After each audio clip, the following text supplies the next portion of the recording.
नमस्कार, देवभूमि समाचार देख रहे हैं आप। आपके साथ मैं हूं बबीता। उत्तरकाशी हर्षिल आर्मी हेलीपैड से द्रौपदी का डंडा रेस्क्यू के लिए 2 चीता हेलीकॉप्टरों ने उड़ान भरकर 4 शवों को मालती हेलीपैड लाने का प्रयास किया है, लेकिन खराब मौसम होने के चलते सभी शवों को हर्षिल आर्मी हेलीपैड पर उतार दिया गया है। तो सभी को उत्तरकाशी लाने की कार्रवाई की जा रही है। तो आपको बता दें कि द्रौपदी का डंडा क्षेत्र में मौसम खराब बना हुआ है, तो इसके लिए मौसम विभाग ने उन्हें अलर्ट भी जारी किया है। तो जहां पर हेलीकॉप्टर नहीं पहुंच पा रहे हैं, तो हालांकि अभी भी मैनुअल सर्च ऑपरेशन चल रहा है और शवों की खोजबीन भी चल रही है। तो अब तक टोटल मिलाकर 19 शव बरामद किए जा चुके हैं और 15 लोगों को रेस्क्यू भी किया जा चुका है। तो 10 लापता पर्वतारोहियों का अभी भी कोई अता पता नहीं चल पाया है, जिनकी खोजबीन आर्मी की स्पेशल टीम कर रही है।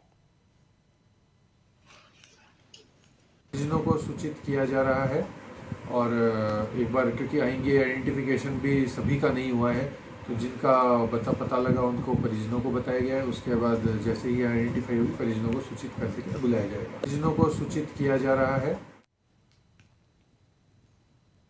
तो उत्तरकाशी से आपको खबर बता रहे थे, जहां पर उत्तरकाशी के द्रौपदी का डंडा 2 पर्वत पर आया एवलांच। तो अब तक 19 शवों को बरामद कर चुके हैं। तो एवलांस बेस कैंप से 4 शवों को उत्तरकाशी लाया गया है। तो इसी पर ज्यादा जानकारी के लिए अभय हमारे से जुड़ गए हमारे संवाददाता। तो अभय, क्या है पूरी अपडेट अभी तक?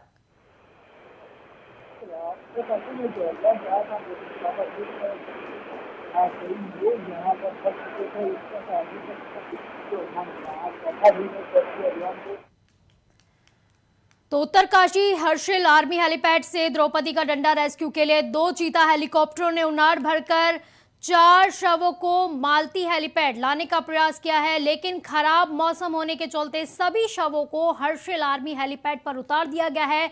सभी को उत्तरकाशी लाने की कार्रवाई भी की जा रही है। तो आपको बता दें कि द्रौपदी का डांडा क्षेत्र में मौसम खराब बना हुआ है, जहां पर हेलीकॉप्टर नहीं पहुंच पा रहे हैं। हालांकि अभी भी मैनुअल सर्चिंग जारी है और शवों की खोजबीन भी चल रही है। तो अब तक टोटल मिलाकर 19 शवों को बरामद कर लिया गया है और 15 लोगों का रेस्क्यू भी किया जा चुका है। तो 10 लापता पर्वतारोहियों का अभी भी कोई अता पता नहीं चल पाया है, तो जिनकी खोजबीन आर्मी की स्पेशल टीम कर रही है। तो इसी पर ज्यादा जानकारी के लिए हमारे संवाददाता अभय हमारे से जुड़ गए हैं। तो अभय, क्या कुछ अपडेशन है आपके पास? उत्तरकाशी द्रौपदी डंडा 2 में जो लॉन्च आया था, जिसमें कई प्रशिक्षकों और प्रशिक्षक दोनों यहाँ पर फंस गए थे, उसका अभी तक का रेस्क्यू अभियान की अगर हम बात करें तो आज 4था दिन है और इस रेस्क्यू अभियान में अभी तक जो सूचना मिल रही है, जो अभी तक की जो यहाँ जानकारी है, उसमें यही है कि 19 लोगों के 100 अब तक बरामद हो चुके हैं। 10 लोग अभी भी यहाँ पर लापता बताए जा रहे हैं। 19 शवों में से कहा जा सकता है कि 400 अभी तक यहाँ पर लाए गए हैं, जो आज पहले 100 यहाँ पर पहुंचे। यानी एडवांस बेस कैंप जो था, वहाँ पे 4 शवों का लाया गया, जो हर्षिल से आज उनको उत्तरकाशी लाने का काम यहाँ पर किया गया। 15 लोगों का अभी तक इस रेस्क्यू अभियान में सफल रेस्क्यू यहाँ पर किया गया। लेकिन जो सबसे बड़ी जो बाधा है वो यही है कि मौसम खराब चल रहा है। मौसम खराब के चलते जो बर्फबारी क्षेत्र में हो रही है, उसके चलते रेस्क्यू अभियान आगे नहीं बढ़ पा रहा है और लगातार कई तरह की दिक्कतों का सामना इस समय रेस्क्यू टीम को यहाँ पर करना पड़ रहा है, जब तक मौसम साफ नहीं हो तो अबे, क्योंकि खोजबीन जो है लगातार जारी है, आर्मी की स्पेशल टीम खोजबीन कर रही है, तो क्या अभी तक लापता लोगों के बारे में कोई जानकारी मिल पाई है अभी तक टीम को? सबसे बड़ा चिंता का विषय भी यही है कि जो 10 लोग अभी तक जो लापता है, उनका अभी तक कोई सूचना नहीं मिल पाई है। जो रेस्क्यू टीमें यहाँ से भेजी गई थी, रेस्क्यू टीमें, वो अभी तक उस जगह तक नहीं पहुंच पाई है जहां पर एवलांच आया था, जहां पर ये लोग फंसे हुए थे। और अभी तक का जो रेस्क्यू चला है, वो कह सकते हैं कि जो बेस कैंप था, बेस कैंप के आसपास का क्षेत्र ही रेस्क्यू के दौरान अभी तक कर पाए हैं, कवर कर पाए हैं। लेकिन जो मेन जगह थी जहाँ पर एवलांच आया था, वहां तक किसी भी प्रकार से कोई रेस्क्यू टीम नहीं पहुंच पाई है। और लगातार जो खराब मौसम यहाँ पर चल रहा है, जो बारिश यहाँ पर हो रही है, बर्फबारी उसी क्षेत्र में हो रही है, वो लगातार। ठीक, अब आप बने रहिए, मैं दोबारा आपके पास लौटूंगी। तो वही द्रौपदी का डांडा में जो है लगातार बर्फीले तूफान की वजह से रेस्क्यू ऑपरेशन जारी है, लेकिन कई अटकलें भी देखने को मिल रही है। तो वही रेस्क्यू ऑपरेशन भी जारी रखा गया है। जो लापता लोग हैं उनकी तलाश अभी भी जारी है।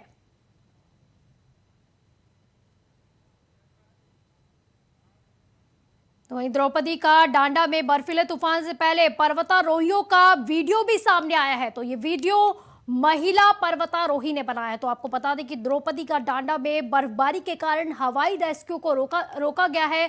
तो रेस्क्यू का चौथा दिन है। तो आपको बताते चले कि अब तक कुल मिलाकर 19 पर्वतारोहियों के शवों को बरामद कर लिया गया है। तो वही क्षेत्र में बर्फबारी शुरू होने के कारण रेस्क्यू में दिक्कतें आ रही हैं, जिसकी वजह से इन्हें रोक दिया गया है। तो उत्तरकाशी से आपको ये वीडियो दिखा रहे हैं। तो एक पर्वतारोही महिला ने ये वीडियो बनाया है। तो महिला पर्वतारोहियों ने ये वीडियो बनाया है, वहां का हालचाल दिखाया है।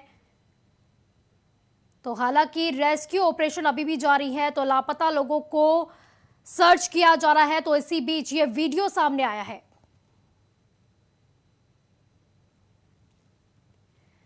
तो लगातार सर्च ऑपरेशन जारी है। तो वहीं मौसम विभाग की तरफ से अलर्ट जारी किया गया था, जिसके बाद जो है सर्च ऑपरेशन को रोक दिया गया था। तो वहीं जवान जो है आर्मी के 90 जवान लगातार लापता लोगों को ढूंढ रहे हैं।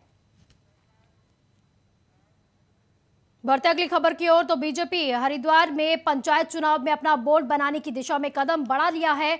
तो बीजेपी के प्रदेश अध्यक्ष महेंद्र भट्ट ने यह दावा किया है। दरअसल बीजेपी जिला पंचायत के बाद ब्लॉक में अपना बोर्ड बनाने जा रही है, जहां पर बीजेपी प्रदेश अध्यक्ष ने कहा कि ऐसा पहली बार होगा कि आजादी के बाद से हरिद्वार जनपद में बीजेपी पंचायत चुनाव में अपना पूर्ण बहुमत के साथ बोर्ड बनाएगी।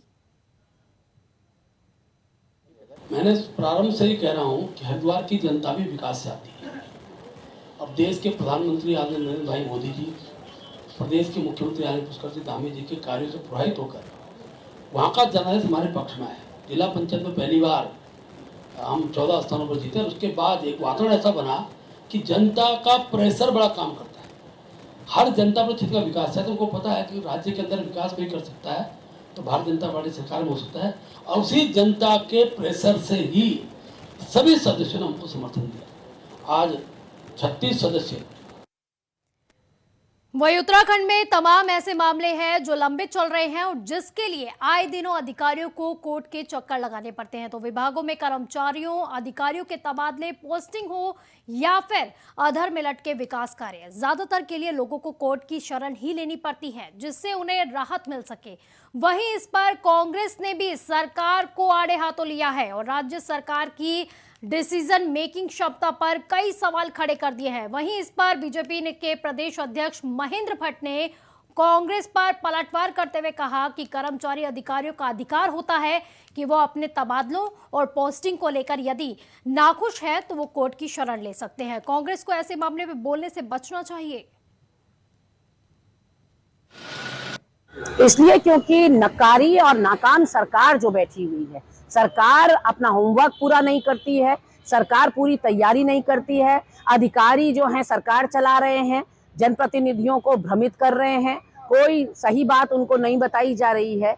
अभ्यर्थियों से कुछ कहा जा रहा है, नियुक्तियों और भर्तियों में इतना फर्जीवाड़ा पकड़ में आ रहा है कि आज उत्तराखंड एक आंदोलन प्रदेश बनकर रह गया है। ऐसे में सारी की सारी गलती प्रचंड बहुमत की और डबल इंजन की सरकार है। जिसने शुरू में कहा कि विकास कार्यों की जो तुलना वो जनता करते हैं और जितने भी मुख्यमंत्री द्वारा घोषणाएं थी या जो पिछले दिनों जो बातें हमने अपने घोषणा पत्र में की थी, उन सबको ध्यान पर उतारने का मुख्यमंत्री जी कर रहे हैं। उसी के कारण है कि हमको अच्छा जनादेश भी हर जगह से प्राप्त हो रहा है। जहाँ तक स्थानांतरण का विषय है तो जिस व्यक्ति की मन की तो न्यायालय उसके स्वतंत्र है, न्यायालय में जाने के लिए हर व्यक्ति स्वतंत्र है। जो न्यायालय दिशा निर्देश देता है उसका हम लोग।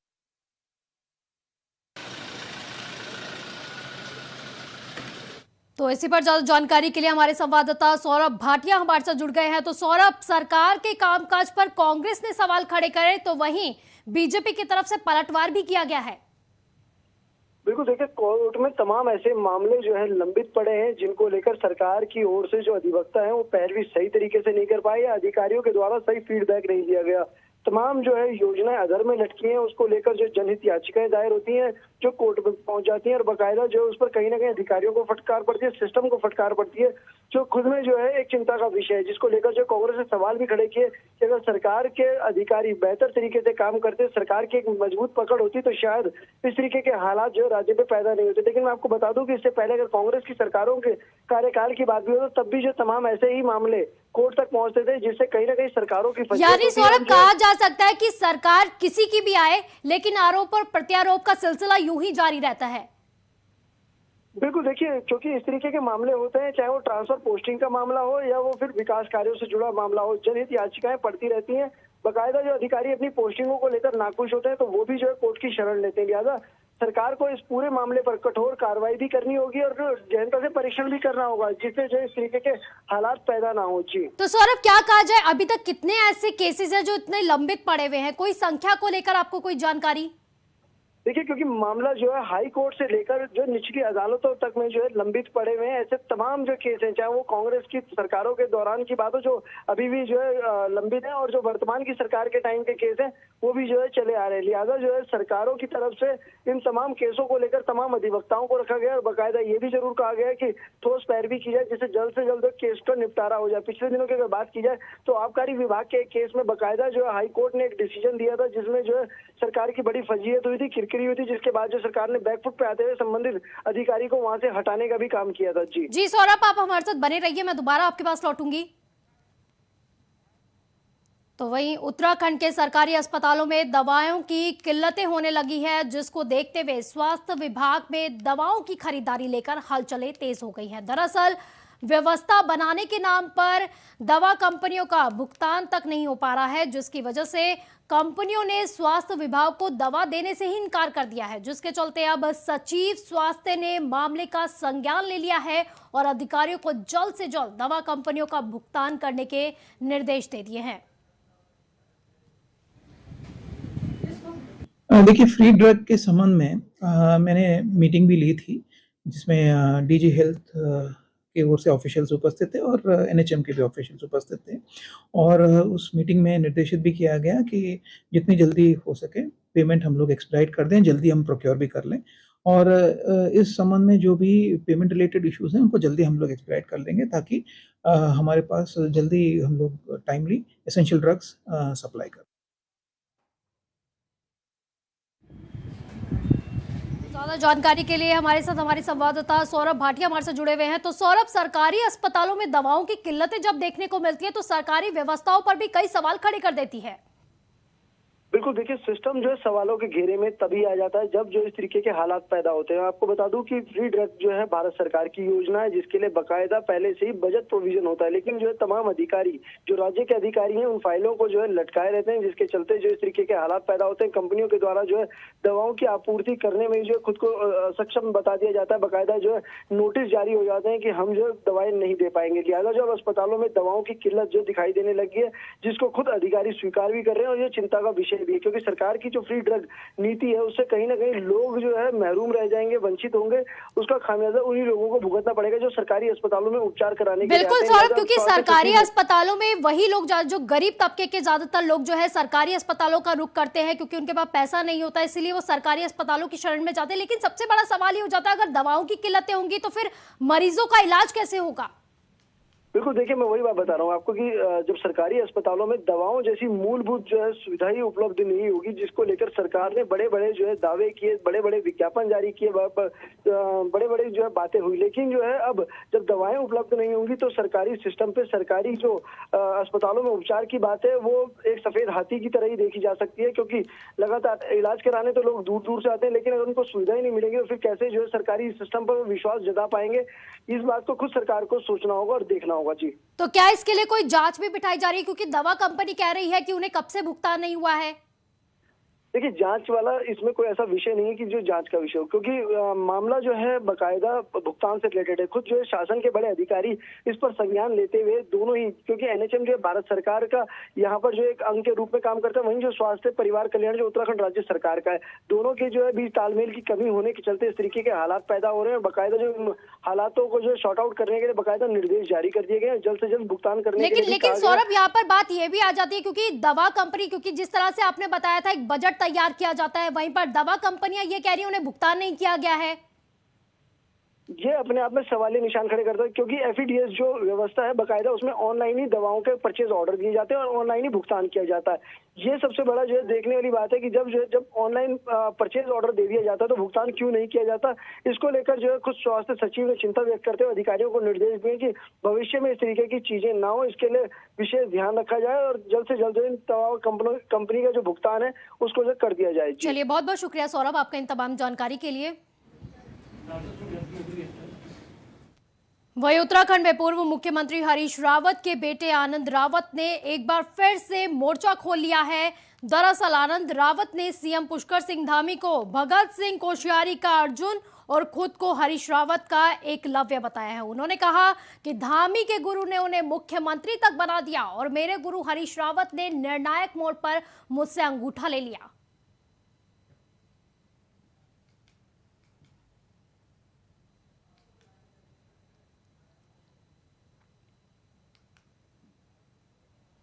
तो वहीं उत्तराखंड के रामनगर में होने वाला चिंतन शिविर कुछ दिनों के लिए स्थगित कर दिया गया है। तो चिंतन शिविर की तारीखों का ऐलान जल्द ही कर दिया जाएगा। वहीं मुख्यमंत्री के सचिव आर मीनाक्षी सुंदरम ने कहा कि मौसम विभाग के जारी अनुमान को देखते हुए इस चिंतन शिविर को स्थगित किया गया है, क्योंकि अलर्ट की स्थिति में अधिकारियों का अपने स्थानों पर होना जरूरी है।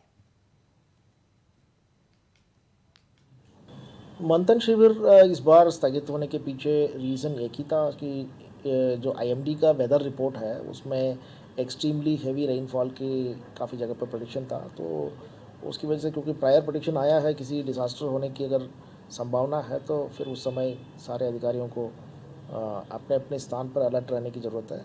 और फिर बाद में हम लोग इसका फ्रेश डेट सीएम साहब से प्राप्त करते हुए करेंगे।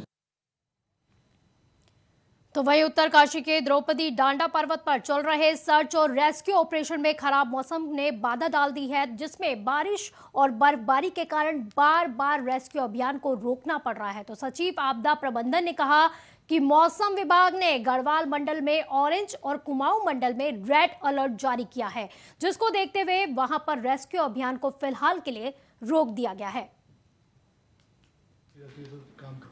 जो हमारे पास अलर्ट आया है, आज भी हमारा ऑरेंज अलर्ट है, कल हाई रेड अलर्ट है। तो ये भी एक हमारी सर्च एंड रेस्क्यू में बाधा है और दिक्कत आ रही है इससे। परसों हमारी पूरी चॉपर उड़ नहीं पाई थी। इसका कारण यही था कि वहाँ पर मौसम नहीं था, स्नोफॉल हो रहा था। तो ये भी एक बाधा तो है। वही खबर मसूरी से है, जहां पर मसूरी होम स्टे एसोसिएशन ने मसूरी एसडीएम को होम स्टे योजना को लेकर कई सुझाव दे दिए हैं। तो होम स्टे एसोसिएशन की तरफ से मसूरी एसडीएम नरेश चंद्र दुर्गापाल से बैठक कर मसूरी और आसपास के क्षेत्र में होम स्टे योजना को बढ़ाए जाने को लेकर बैठक की गई, जहां इस दौरान होम स्टे योजनाओं को और ज्यादा बेहतर किए जाने को लेकर सुझाव दिए गए हैं, जिसमें होम स्टे को दिए जाने वाले लाइसेंस की अवधि 5 साल किए जाने का आग्रह भी किया गया है। ये स्थानीय बेरोजगारों के लिए, स्थानीय लोगों के लिए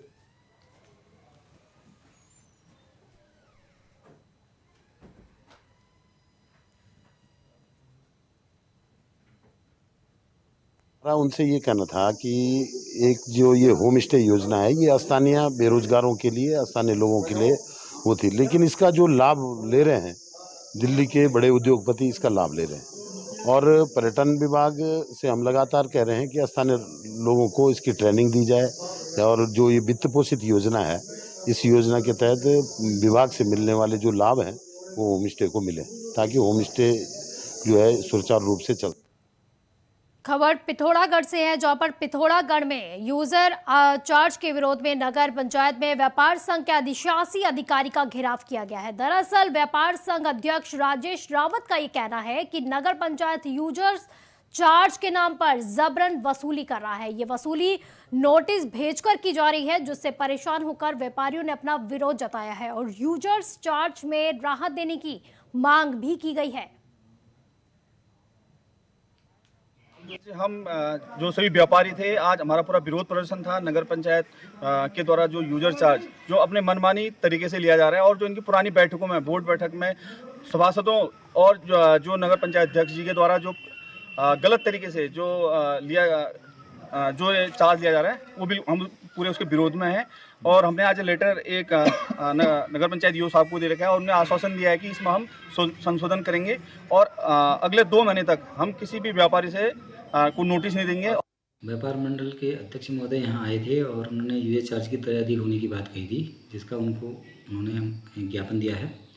इसके संबंध में मेरे द्वारा उनको अवगत करा दिया गया है कि ये गजट वैध हो चुका है और इसको लिया जाना जरूरी है, नियमानुसार है।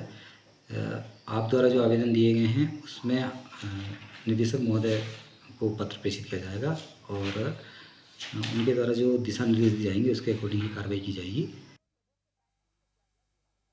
मांगने के बाद फिर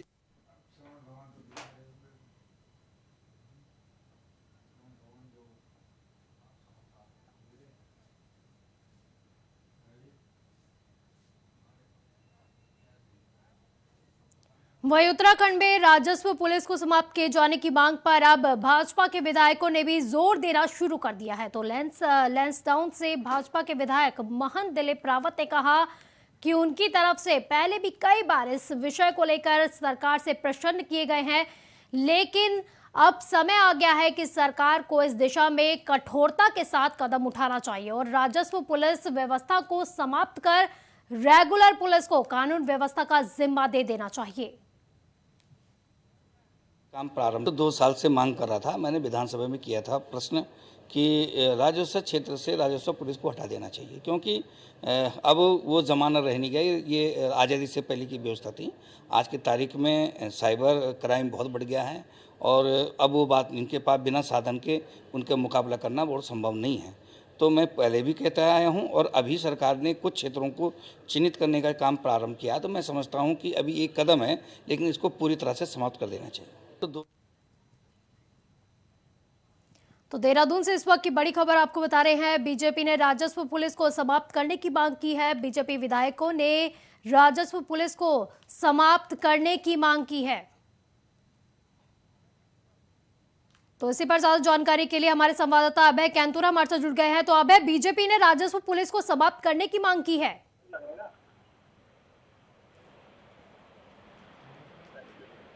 अभय, आप हमें सुन पा रहे हैं? जी, अभय, बीजेपी ने राजस्व पुलिस की समाप्ति की मांग की है। तो बिल्कुल बीजेपी के जो विधायक है लैंसडाउन से दिलीप रावत, उन्होंने साफ तौर पर कहा है कि उनके द्वारा 2 वर्ष से इस मांग को लगातार उठाया जा रहा है।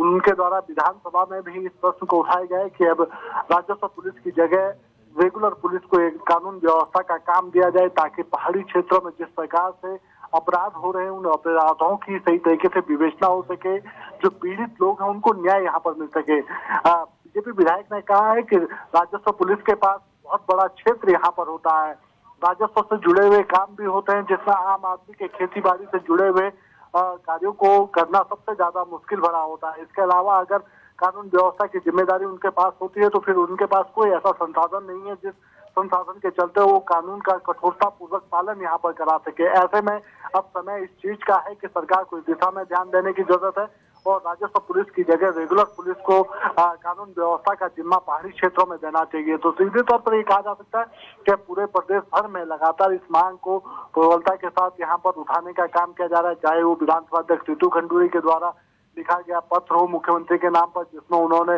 राजस्व पुलिस व्यवस्था को खत्म करने की मांग की थी, या इसके अलावा अंकिता भंडारी हत्याकांड के बाद उठे हुए सवाल जिस पर राजस्व व्यवस्था को खत्म करने की मांग यहाँ पर की जा रही है।